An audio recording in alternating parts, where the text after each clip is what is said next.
Hi, happy Sunday. അപ്പോൾ എങ്ങനെയാണ് 2026 പുതുവത്സരമായിട്ട് 11-ാം തീയതിയായി. 1-ാം തീയതി എടുത്തിട്ടുള്ള തീരുമാനങ്ങളൊക്കെ ഇതുവരെ കണ്ടിന്യൂ ചെയ്ത് പോകാൻ കഴിഞ്ഞിട്ടുണ്ടോ? എവിടെയല്ലേ. അപ്പോൾ എല്ലാവർക്കും നല്ലൊരു ഞായറാഴ്ച നേരുന്നു. പിന്നെ എനിക്ക് പറയാനുള്ളത് എന്താണെന്ന് വെച്ചാൽ, ഇപ്പോൾ ഉത്സവ സീസണൊക്കെ ആയി. വീട്ടിലുള്ള അമ്മമാരും ചേച്ചിമാരും കുട്ടികളൊക്കെ തിരക്കിലായിരിക്കും.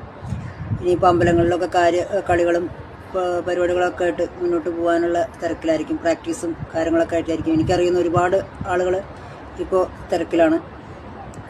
ഞായറാഴ്ച ആകുമ്പോഴായിരിക്കും കുറച്ച് കൂടുതൽ കളിക്കാനും കുട്ടികൾക്കൊക്കെ ഒഴിവ് കിട്ടുന്നത് അനുസരിച്ച് കളിക്കാനൊക്കെ പറ്റുന്നത്.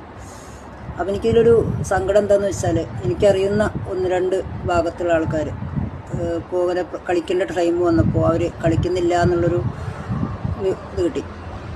അപ്പോൾ എന്താണെന്ന് ചോദിച്ചപ്പോൾ അവർക്ക് എന്തോ ഒരു കഴിഞ്ഞ പ്രാവശ്യം കളിച്ചപ്പോൾ എന്തൊക്കെയോ ഒരു സങ്കടപരമായിട്ടുള്ള സിറ്റുവേഷൻ ഫേസ് ചെയ്യേണ്ടി വന്നു എന്ന് പറഞ്ഞു. അപ്പോൾ എനിക്കിത് പറയാനുള്ള എന്തെന്ന് വെച്ചാൽ, നമ്മളീ വീട്ടിലെ അമ്മമാരും ചേച്ചിമാരും കുട്ടികളൊക്കെ കളിക്കുന്നത് അവരിത് പ്രൊഫഷണലായിട്ട് പഠിച്ചിട്ടൊന്നുമല്ല. അവരുടെ ഉള്ളിലുള്ള കുറച്ച് കലാരൂപങ്ങളൊക്കെ ഉപയോഗിച്ച് അവർ പഠിച്ചെടുത്ത് ഒരുപാട് ബുദ്ധിമുട്ടിയിട്ടൊക്കെയാണ്, കുട്ടികളൊക്കെ ഉണ്ടെങ്കിൽ അവരൊക്കെ ഒരുപാട് ബുദ്ധിമുട്ടിയിട്ടൊക്കെയാണ് ഇങ്ങനെ പരിപാടികളൊക്കെ പഠിച്ച് നമ്മളുടെ മുമ്പിൽ ഇങ്ങനെ അവതരിപ്പിക്കാനുള്ളൊരു ആഗ്രഹം കൊണ്ട് അവർ വരുന്നത്. അപ്പോൾ അവരുടെ കളിയിൽ എന്തെങ്കിലുമൊക്കെ പിഴവ് പറ്റുകയാണെന്നുണ്ടെങ്കിൽ അത് ഒരിക്കലും അവരുടെ ഭാഗം കൊണ്ടായിക്കോണം എന്നൊന്നുമില്ല. അല്ലെങ്കിൽ പെട്ടെന്നൊക്കെ ഇപ്പോൾ ഉത്സവ ഭാഗങ്ങളിലൊക്കെ ആണെങ്കിൽ പെട്ടെന്നൊക്കെ വൃത്തിയാക്കി എടുത്തിട്ടുള്ള ഗ്രൗണ്ടുകളോ അല്ലെങ്കിൽ അങ്ങനെയുള്ള പാടങ്ങളോ സ്ഥലങ്ങളൊക്കെ ആയിരിക്കും കളിക്കാനൊക്കെ ഉപയോഗിക്കുക. ആ സ്ഥലത്തിൻ്റെ പ്രശ്നമാവാം, അല്ലെങ്കിൽ ലൈറ്റിൻ്റെ പ്രശ്നങ്ങൾ കൊണ്ടായിരിക്കാം, അല്ലെങ്കിൽ സൗണ്ട് പ്രശ്നം കൊണ്ടായിരിക്കാം. അങ്ങനെ പല പ്രശ്നം കൊണ്ടും ചിലപ്പോൾ ചില കളിയിലൊക്കെ എന്തെങ്കിലും ചെറിയ ചെറിയ മിസ്റ്റേക്കുകളൊക്കെ വന്നിട്ടുണ്ടാവും. പക്ഷെ അതിൻ്റെ പേരിൽ അവർക്കൊക്കെ ഒരുപാട് ഭയങ്കര സങ്കടമാകുക എന്നൊക്കെ പറയുമ്പോൾ അവരുടെ ഒരു ആഗ്രഹമാണ്. അല്ലെങ്കിൽ വർഷത്തിൽ 1-2 പ്രാവശ്യമൊക്കെ അവർക്കൊക്കെ ഒന്ന് ചുറ്റുള്ള അമ്പലത്തിലോ അല്ലെങ്കിൽ അതുപോലുള്ള സ്ഥലങ്ങളിലൊക്കെ ഒന്ന് കളിക്കാനുള്ളൊരു അവസരം കിട്ടുള്ളൂ. അപ്പം അത് ഒരു സങ്കടം ഉണ്ടാവാതെ നോക്കേണ്ടത് അത് കണ്ടുകൊണ്ടിരിക്കുന്നത് നമ്മളായാലും.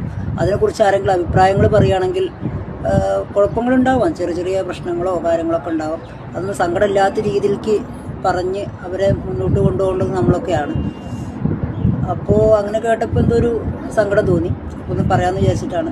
പിന്നെ എനിക്ക് പറയാനുള്ള എന്തെന്ന് വെച്ചാൽ, മിക്കവാറും ആളുകൾക്കും അറിയാതിരിക്കാം, നമ്മൾ മൊബൈലിലൊക്കെ ആയിരിക്കും പാട്ടുകളൊക്കെ വെക്കാൻ കൊടുക്കുന്നത്. അങ്ങനെ കൊടുക്കുന്ന സമയത്ത് അറിയില്ല എന്നുണ്ടെങ്കിൽ നിർബന്ധമായിട്ടും ചെയ്യേണ്ട കാര്യം, പാട്ട് പ്ലേ ചെയ്യുമ്പോൾ മൊബൈലിൻ്റെ നെറ്റ് ഓഫാക്കുക. പറ്റുന്നുണ്ടെങ്കിൽ പ്ലെയിൻ മോഡിനെ ഓഫാക്കിയിട്ട് ഈ മൊബൈലിൽ പാട്ട് കണക്ട് ചെയ്യാൻ കൊടുക്കുക. അതൊരു മെസ്സേജ് വന്നാൽ പോലും നമുക്ക് ഈ പാട്ട് മ്യൂട്ടായിട്ട് സൗണ്ട് കുറഞ്ഞിട്ട് പോകും. അപ്പോൾ ഈ കളിച്ചുകൊണ്ടിരിക്കുന്ന